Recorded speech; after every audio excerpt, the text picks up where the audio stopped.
write music in Korean, and I'm like, I don't know if that's what I want to do. Hi, everyone. Welcome to Lucky Listener Podcast. My name is Jenny. I'm your host, and I'm joined here with the lovely singer songwriter JJ. Hello, everybody. Hi. Okay, so our audience makes up people who either know you, follow you, are a part of your fan base, or people who have yet to discover you. So, can you quickly just do an intro, introducing yourself and the type of music you make? Yeah, my name is JJ. I'm a singer-songwriter originally from Boston, but I'm currently based in Seoul, Korea. And I make music mostly in the singer-songwriter acoustic pop genres. Okay, awesome. I wanted to know more about the type of, I guess, genre, like music genres that have influenced you kind of like throughout your life. So can you touch on that? Yeah, I think honestly, when I was younger, I was like such a pop girly. Like I was so into Taylor Swift and that kind of like it's like pop is such a broad term, so it's hard to like describe it. But I definitely love pop with like real instruments, like real live instruments. And I love musical theater growing up. I'm a super big musical theater fan, and I don't know if I can say I'm inspired musically by these genres because my music doesn't really have elements of it, but I love jazz and R&B. Like my music's not really jazzy or R&B like at all, but it inspires me in life. Yeah, yeah. So you listen to like a plethora of a bunch of different genres, but like the music you make is very, you've honed in on like one sound that works for you, you think? I think so, yeah, yeah. Like I've come to realize like music that I like to listen to and like music that I make doesn't necessarily have to be the same. Because I think for a long Mm-hmm. time I'm like, oh, but I love jazz and R&B. I want to be like this cool R&B artist, but I'm like, I don't think that's who you are. I think you're just like listening to it. That makes sense. Yeah, yeah, I yeah. noticed from your discography you write a lot of love songs. Do you feel like love songs just come naturally to you when it comes to like the songwriting process? I think so. I think I write mostly about my real life. Like 99% of it is my real life. So I would say, yeah, anything that comes from a real experience is like super easy to write about. I've written about like other people's experiences when I'm helping writing other people write songs, but I think for my own music, it's mostly like my own personal experiences. So I would say it's very easy to write about it. Yeah, yeah. You said you helped other people write, like do some of the writing in their songs. What is that process like? Like collaborating with someone else and like capturing their idea and putting it to pen and paper. I think it's definitely a lot harder for me to co-write than to write for myself, just because at the end of the day, like their story and their side and sonic sound that they want, all of that needs to come out. So it's fun and like collaborative, but at the same time, it can be super hard to try to get, I don't know, just like their story written out the way that they want it when you're not that person. Yeah, that makes sense. When it comes to your own creative process then with like music production, so going from like the songwriting to actually like producing the songs, what has been your favorite part of it and maybe also your least favorite part? I think my favorite part is definitely just writing the music and like writing the lyrics and the melody and like coming up with the chords. I think production can be super hard when you're not the producer because I produce some of my own music, but I don't produce all of it. And I think I'm hearing like a certain sound in my head, but when that's not like coming out on the other side with like my producer, that can be like super hard to like hone in and like frustrating at times. So I think that's a really hard part. And then I think another part that's not like my least favorite or anything, but just another hard part is like getting like the visuals to match the music. Yeah, what has your experience been like capturing those visuals? Are those ideas that when you write a song, you can kind of already imagine like how you want to set the scene, or is it something that kind of comes after the final product? I think before it used to always come like afterwards, like I would finish the entire song and then I would take pictures for it. But My sister is a photographer, or like she's getting into film photography. Yeah. And so that has helped the journey a lot because I just let her hear the demos of the song, or she's heard the song for so many years. Like she's seen me write it and stuff. So going into the visuals with my sister has been so fun because I can like get we can bounce off different ideas, and so that has been really fun. So I think I've been starting to find some like visual world that I want to represent my music because of my sister. So that's been really, really cool. That's awesome. I feel like geography and location has to do with it. Like when you're in a new place, or if you're very familiar with a certain place, maybe naturally you're just like, oh, I remember this one sort of like, if I could just screenshot, oops, sorry, if I could just screenshot like one area, I can totally see myself like doing a music video here, or a performance Mm-hmm. here. So I wanted to ask, since you said that you grew up in Boston and now you live in Seoul, Korea, like how have, I guess, the music scene and also the location influenced the type of sound that you have now, and maybe also the visuals too? I think like in Boston, like I was mostly influenced by artists around me at school, especially. But I think coming to Korea, it's been super tricky because I write all my music in English and I feel like an American. And so many people will tell me, like, you need to write songs in Korean. And it's really hard to take advice from another person about, like, your artist career, Yeah. especially because, like, my Korean's not even that great. So I'm like, I don't know if I can or should be writing music in Korean. So that has definitely been, like, a big struggle, like, being fully identifying, like, as an American or, like, Korean American, but being in Seoul and people telling you, oh, you need to like write music in Korean. And I'm like, I don't know if that's what I want to do. So that's been something I've like dealt with since coming to Korea. But I think at the end of the day, like there's so many bands like Wave to Earth or like Peck. They're like Korean but sing fully in English. So Yeah. no one no one really knows how to be an artist besides yourself. So I'm coming into the terms of like, yeah, I might be based in Seoul, Korea and like living here, but I think my art and my sound is more influenced by like Western artists because that's what I grew up with. That's what I studied. So, Yeah, that's so cool. And I've never heard that perspective before, because I guess I don't really have that many other like music friends that have had made such a move where they're in a completely mm, different culture, like arts and music and creatives and stuff like that. So hearing you talk about your experience being like a Korean American artist in like almost that sort of music centric area, but it's also a specific type of music that becomes mainstream, I think, in Korea. So that's very interesting.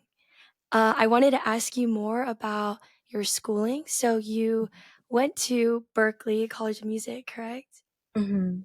Yeah. So how was it just being surrounded by other musicians and creatives, I guess, for your like entire undergrad? I think it's definitely like a huge turning point of my life because before then music, if you think about it, like is really a hobby. Like in school it's like something you do for fun, and suddenly now that you do it like you're doing it for a grade and then later you're doing it as a career, like you need to make an income from music.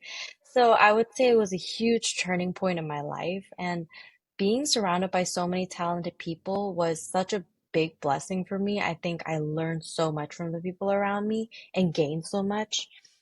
Because like I don't play that many instruments, like I don't produce, I can't really engineer, but I met all these people who can, and now they're like my friends and we make music together. So that has been like such a big thing in my life. I think there's definitely like a hard part of it too, just that whole like you go from being a big fish in a small pond to being like one fish of many fish in music school because everyone is talented, so you feel so intimidated at first. Or at least I did. I felt so intimidated at music school at first. But I think as much as there is intimidation, it's pressure can be good because it forces you to grow. So I think that's kind of what my music school experience was like.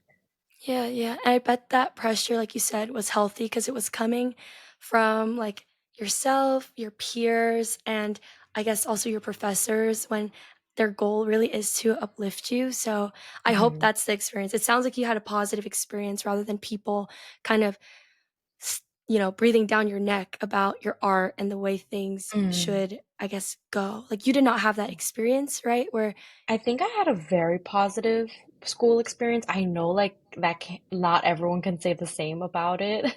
I know a lot of people from my school who didn't have like the greatest experience, so I'm really blessed that I got to have a really great experience and mostly encouragement, and I take feedback really well.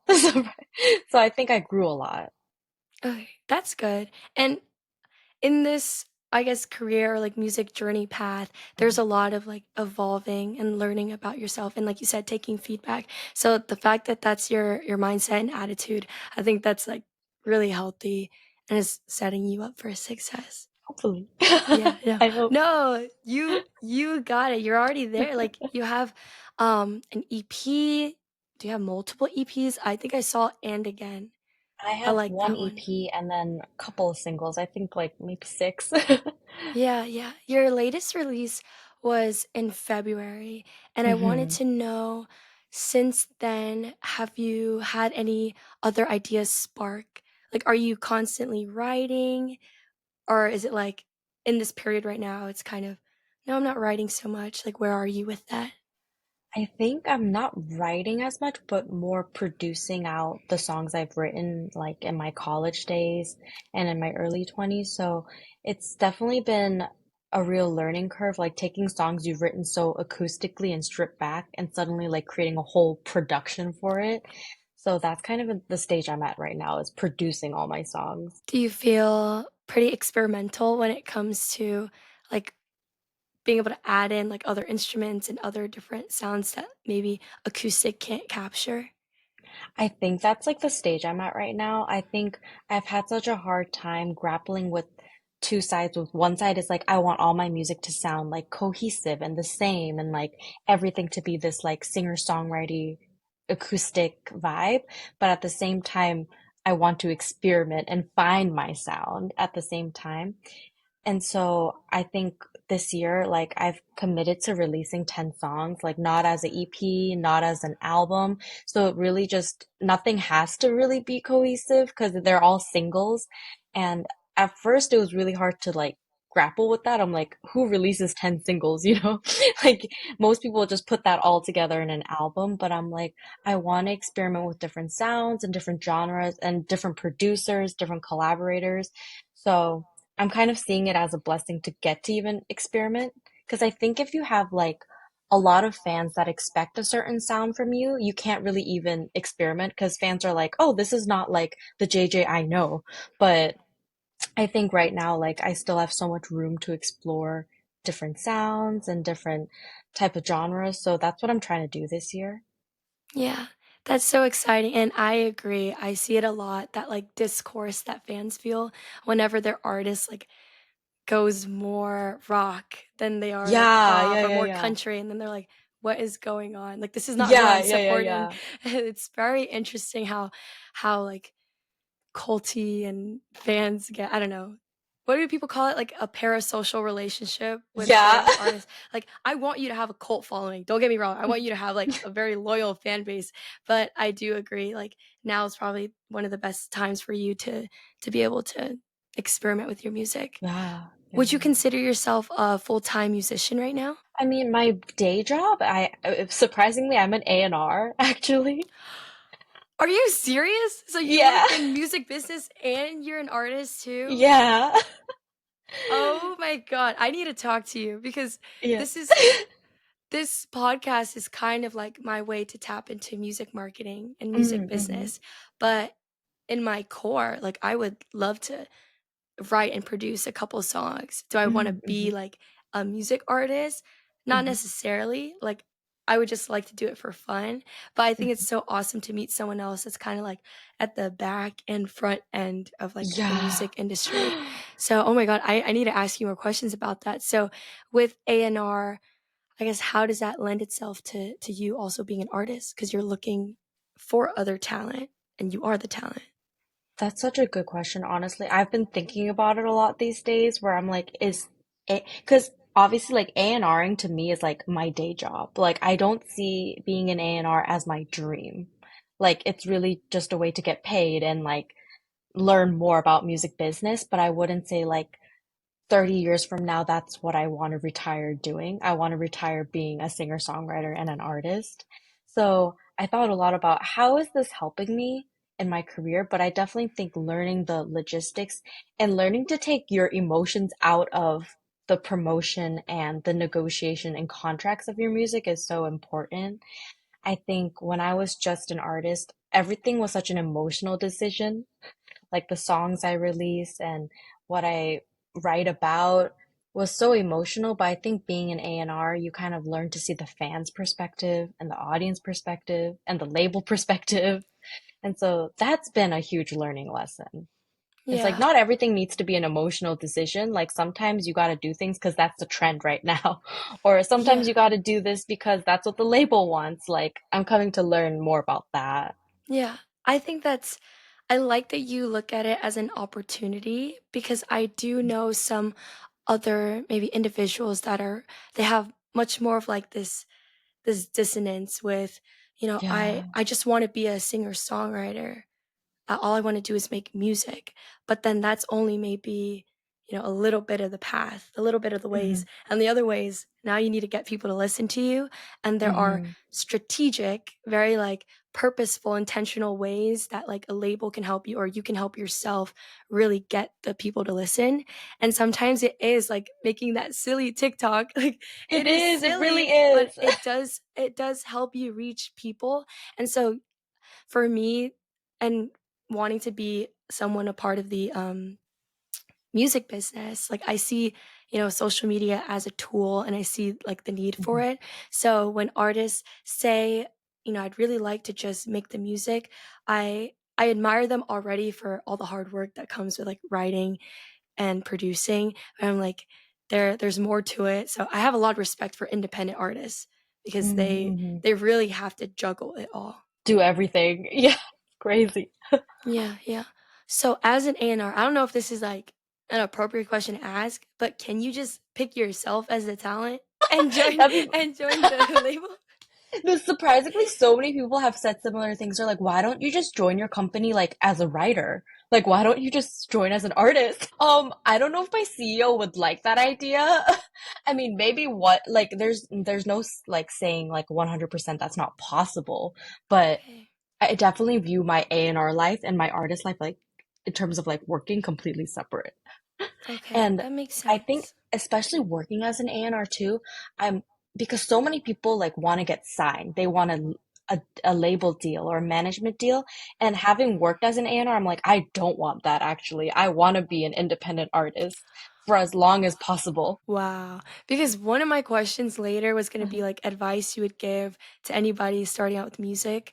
And Hmm. I think a lot of people glamorize or like, yeah, they glamorize the idea of like, oh, like you have this like team to support you in your Literally, music. yeah. But it's a little bit of like that supporting and a little bit of that like impeding parent that's Hmm. like, no, do this. No, you wanted Hmm. to Hmm. take your visuals this way or you wanted to sing another emotional song. No, like, I think that's the Hmm. part that some people don't realize. It's so true. Like a label deal, people like romanticize. They think that's like the answer to their career. They're like, I'm gonna get big once I get a label deal. I'm like, it's actually quite the opposite. Like a lot of label deals happen and they shelve you. They do it so that you get out of the way of their main artist too. Like that's a strategy that a lot of labels use too. So when a label or anybody comes into the picture, they have a say in your music because they're investing in you. But when you're independent, you can do whatever the heck you want. You can make any silly TikToks you want, you can make any silly songs you want. But when you're in a label, you gotta recoup your advance as well. Like you gotta make the money. Yeah. Huge added pressure as well. So for me, like I love being independent and I am not in the search of a label at all. Yeah. That's really cool. That's power to you.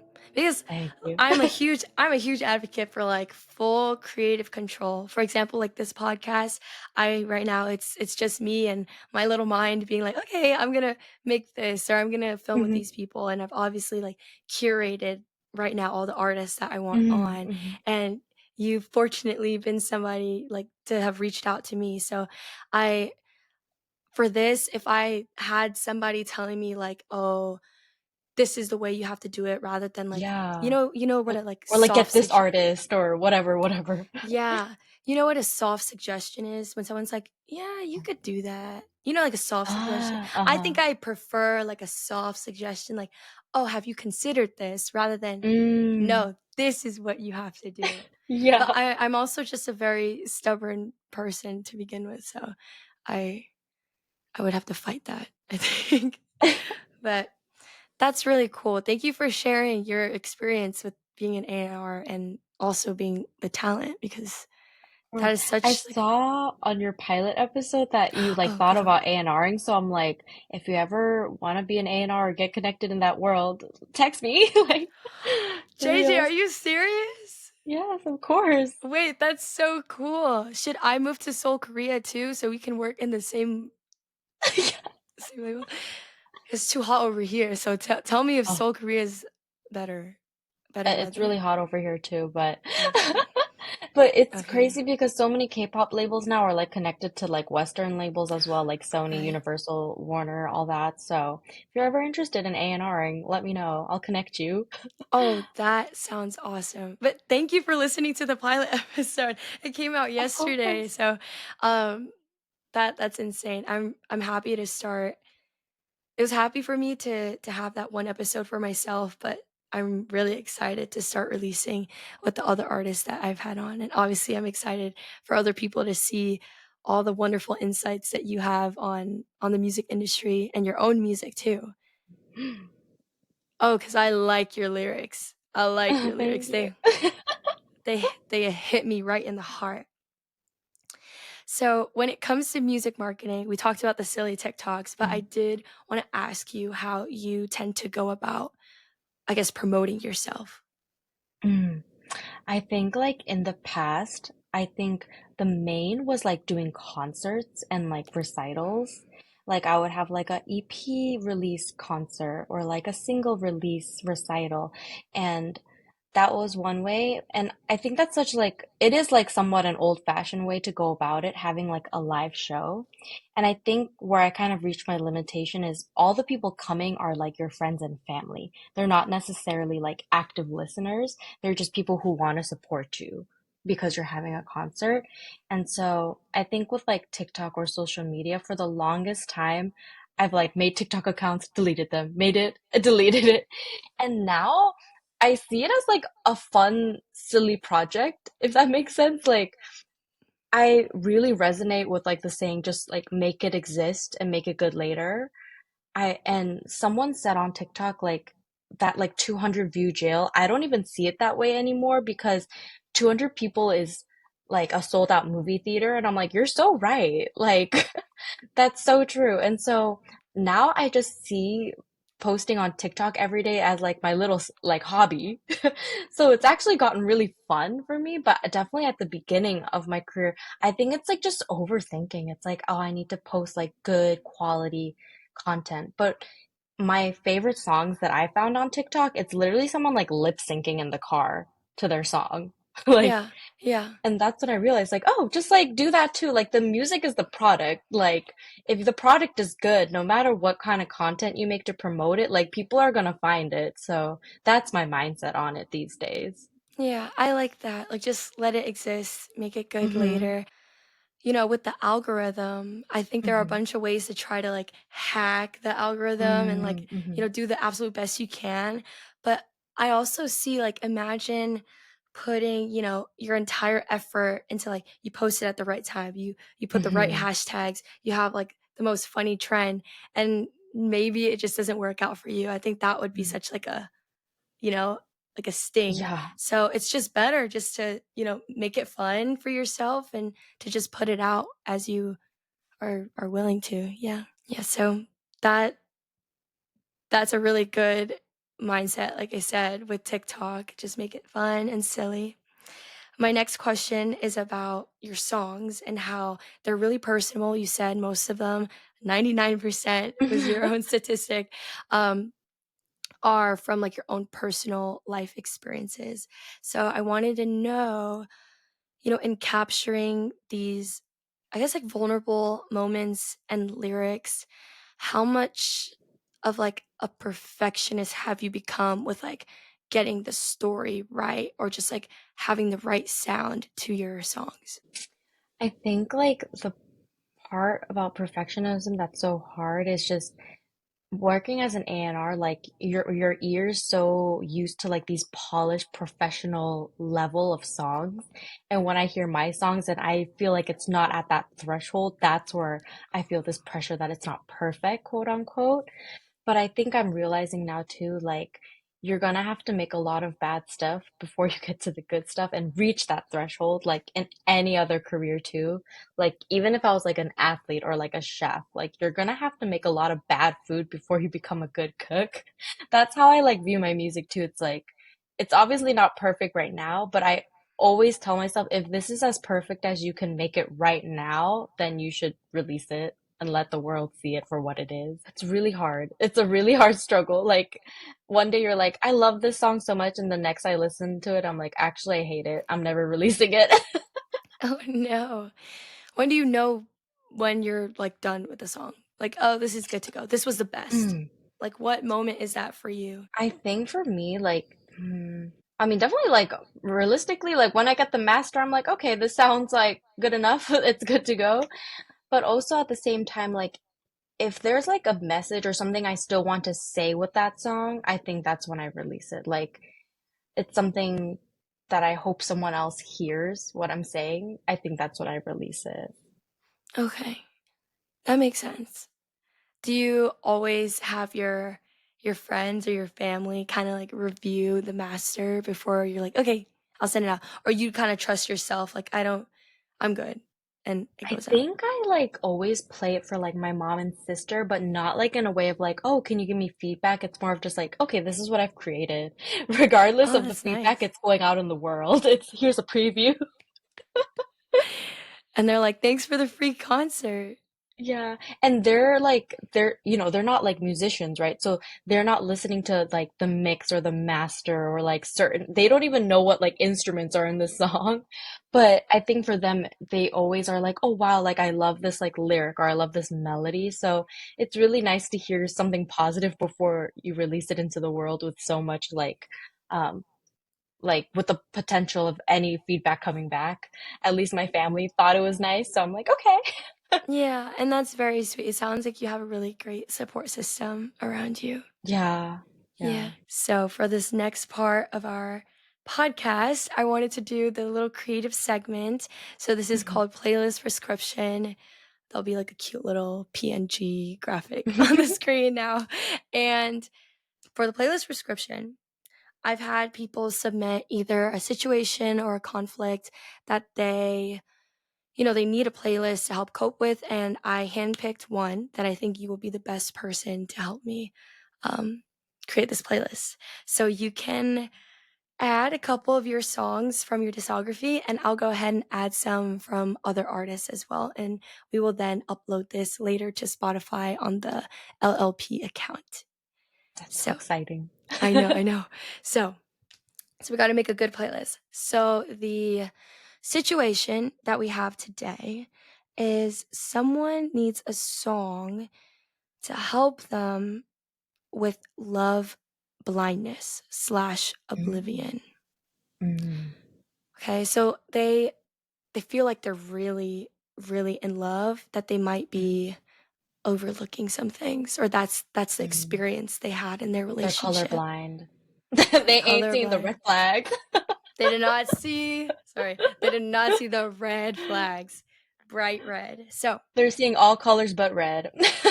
so JJ, do you have some recommendations for us? Think the first one that comes off the top of my head is probably Anyway. That whole song, literally the whole like the theme is someone being wrong for you and you loving them anyway. And like it's as someone who's already gone through it, I'm gonna tell you now, like it never works out. But for this moment that you need someone to like be there with you and empathy, like you have this song for you to be there with you, but it's not gonna work out, girly or king, queen or Yeah. king. It ain't gonna work out. they're whoever's watching this episode right now, they're locked into your word. They're like, "What did JJ just say? She said it's not gonna work out. Okay, okay, I gotta get out." So Oh, anyway, do you have another song, 2 songs that you're thinking your discography let can me help? see. I should know like my own songs well enough to be able to do this off the top of my head, but let me take a You're so look. fine. You're so fine. Oblivion. Ah, hmm. Oh, I have a song called Stupid, which is kind of like it's like not to say this person is stupid for being blind, but I think it's just coming to the realization that it can be kind of foolish to like love someone despite something not being a match with you, you know? Ugh, It yeah. hurts. It really does. There's actually a Lizzie McAlpine song also called Mhm. "Stupid," and as Love that song. in solidarity, as somebody who's also gone through it, I listened to that song, and I was just like, "Oh my god, like, this captured it perfectly," and now I have to listen to your version as well. Thank you. Yeah, I think all Yeah. the sad girls, like we've all been stupid. Like there's really Yeah. no other word that just like perfectly describes like being in love with like the wrong guy. Like it is just like a stupid decision, but we all did it. Yeah. Uh, And then we say, "Ugh, we were just kids back then." yeah, we We were didn't know young. yeah, we didn't know any better. It's okay. We evolve and we've evolved, so that's why we're telling everyone else who's, maybe needs a little nudge like this way. Yeah. Come over. So, I like those 2 songs. So you said the first one was "Anyway," then we'll add hmm "Stupid." I have oh, and then I suggested "Stupid" by Lizzie McAlpine, so we'll add hmm that one. I have 2 more. Do you listen to, R Rosie from Uh, Blackpink? hmm So she came out with an album called Rosie, and I really like the song "Number One Girl." Oh, oh my God, I think yeah. that one's a good song for, like, hmm you're yearning for, like, a certain type of, you know, partner, and you're just hmm like, "I would do anything for you. I just need you hmm to, like, tell me all these things," and so I think this is perfect for that, like, love oblivion, like, mm maybe you shouldn't tell him to do all these things, maybe just leave him because he's not gonna Yeah, do like you shouldn't even need to ask, like, cause I remember the lyrics. She's like, "Tell me I look pretty," and I'm like, Yeah, you shouldn't ask a guy to tell you you look pretty. He should just especially know your to do that. partner, right? Yeah. Especially your partner. So we'll add "Number One Girl," and then there's a artist, I would say she's up and coming, I think she's signed, but her name's Amelia Moore. She's someone on Oh yeah. TikTok. She has orange hmm hair, like, she's Yeah. iconic, can do whistle notes, and, like, has crazy riffs. She has this new EP, it's called, like, "He's Just Not That Into You." It's Oh, an what is insane that? EP. Oh, you would like it, JJ. Oh. And there's a song called that's all oh my god. It's like a play on the song, like, "Girls just wanna have fun," but it's, like, not that part. It's really high, I can't reach it. It's like, that's all they that's all they really want. Like, there's, like, a Mm. bridge in the song, it's like, Mhm. "That's all I really want." I'm gonna search up her thing. "He's Just Not That Into You." Okay. It's called yeah, "That's All They Really Want."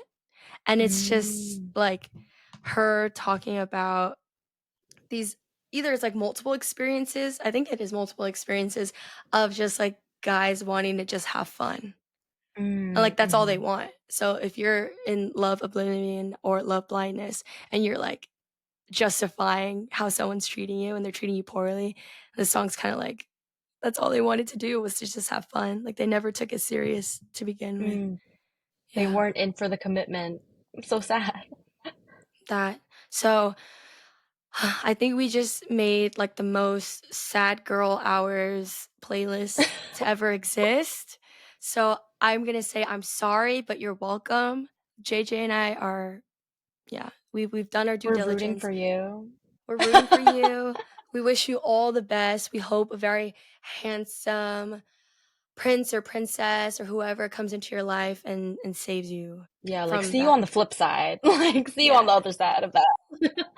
See you on the flip side. So yay! We'll go ahead and upload that playlist. Now I have only a couple more questions for you. So seeing as Mhm. though you are like an independent artist and you've been releasing music for a little bit of times now, so I wanted to ask if there was another small artist that you wanted to shout out. There's an artist who was in the same major at me at school. Her name's Chloe Southern. She's like, her lyrics and her songwriting is just so deep, and like I think she has like a lot of metaphors in her writing too. Like a song of hers that I really like is called Oil and Water. And it just talks about how like some people are just like oil and water, they just can't go together. Oh wow. Yeah, I That's a good really recommend metaphor. that song. Yeah. Shout out Chloe Southern. Everyone should go listen and stream her Listen. after this interview. My next question is, we did drop a lot of advice for our Mhm. lucky listeners, but I wanted you to hone in on maybe one piece of advice that either you Mhm. wish you knew at the beginning of this or that you want to share because it's like the most helpful thing that you've heard. So, what is one piece of advice you would give to any emerging small artist right now? Hmm. I think I would give the advice that my mom gave me when I first started music. She told me that music has to make you happy, which sounds so obvious, but I think when you make it your career and when you're trying to break through as an artist, music being your happiness gets lost a lot. I think it turns into how can I make this popular project? How can I get recognition or like how can I get signed? And so you lose the happiness that music first brought you. So I think if you don't lose the joy that music brings you, I definitely think no matter what, someone's gonna resonate with your music eventually. So I would say stay genuine to why you wanted to do music in the first place, because it's so easy to get lost in all the other stuff going on. Yeah, that's great advice. I'm even gonna follow it too. And lastly, what can lucky listeners expect from you this year? I think a bunch of singles that are kind of all over the place, but I think they can expect a lot more releases, which is super exciting because I first started releasing music in college, and then after I became an A&R, I took like a break for like 2 years, and then now I'm back. So I feel like I'm starting to churn out music releases again. So I'm very excited for that. Yay, more music. You said 10 Yeah. singles. How many are left in your lineup for this year? So I released one, and then like I have like two, three that are produced and like finished, and we're just making like materials like music videos and stuff like that. So Yeah. they're all in the works. Yay. We're all so excited. I'm especially excited to see that and to see how you grow and see all the things you accomplish this year. Can you Thank go you. ahead and drop your socials so people know where to find you? Sure, like my username or Yeah, yeah. let me just make sure, double check. But on Instagram, I'm Julia, Julia dot, like period, Jang, Jahng. And on TikTok, I'm the same Julia Jang, but without the period. And on all like streaming platforms, just JJ. Yay! Thank you so much, JJ, for speaking with Um, me. I enjoyed like learning so much more about you and your music. Like I said before, I'm so excited for all your releases. So yeah, for all those watching, stream JJ's music, support her, support Chloe Southern, and yeah, look forward to more stuff from JJ. Thank and look you. forward to this podcast as well. I'm like so excited to see what other artists you have Yeah. on. So like really like congratulations on starting this podcast and I wish you all the best. If you ever have Oh, any artists that I could potentially have connections to and you want them on the podcast, like let me know. Like if on Instagram I'm like mutuals with one of them or something, like definitely let yeah. me know. I'll do anything I can to help get them Oh, here. JJ, that's so sweet. Thank you. We will Of definitely course. be in touch. Good, Okay. good, good. Bye, everyone. Thanks for listening. We'll catch you in the next one.